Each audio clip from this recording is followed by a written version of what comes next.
నాని హీరోగా నటించిన latest movie hit 3 మే 1న థియేటర్స్లోకి రానుంది. ఈ సందర్భంగా హైదరాబాద్, ముంబై, చెన్నై, బెంగళూరు అంటూ నానితో పాటు హీరోయిన్ శ్రీనిధి శెట్టి తెగ తిరిగేశారు.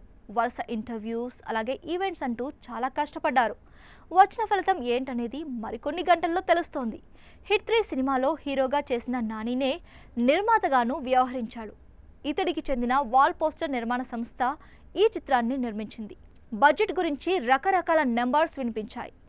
60 కోట్లు అని కాదు, 80 కోట్లు అని కూడా అన్నారు. దీని గురించే ఓ ఇంటర్వ్యూలో నానిని అడగ్గా ఈ మూవీ కోసం ఎంత ఖర్చు పెట్టాననేది తనకు తెలియదని చెప్పుకొచ్చాడు.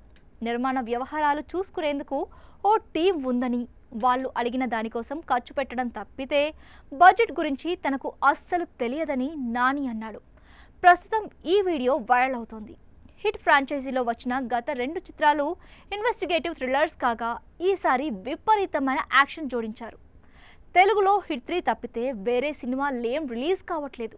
మరోవైపు తమిళంలో సూర్య రెట్రో, అలాగే హిందీలో అజయ్ దేవ్గన్ రైడ్ 2 చిత్రాలు మే 1న థియేటర్స్లోకి రాబోతున్నాయి. మరి వీటిలో ఏది హిట్ అవుతుందనేది చూడాలి. హిట్ 3 విడుదలకు సిద్ధం చేసిన నాని త్వరలో ప్యారడైజ్ షూటింగ్లో జాయిన్ అవుతాడు. ఇది అయిన తర్వాత సుజిత్తో సినిమా చేస్తాడు. ఇదే కాకుండా మెగాస్టార్ చిరంజీవి, శ్రీకాంత్ ఓదెలా చిత్రానికి నిర్మాత కూడా నానినే. ఇలా నాని లైనప్ స్ట్రాంగ్గా ఉంది.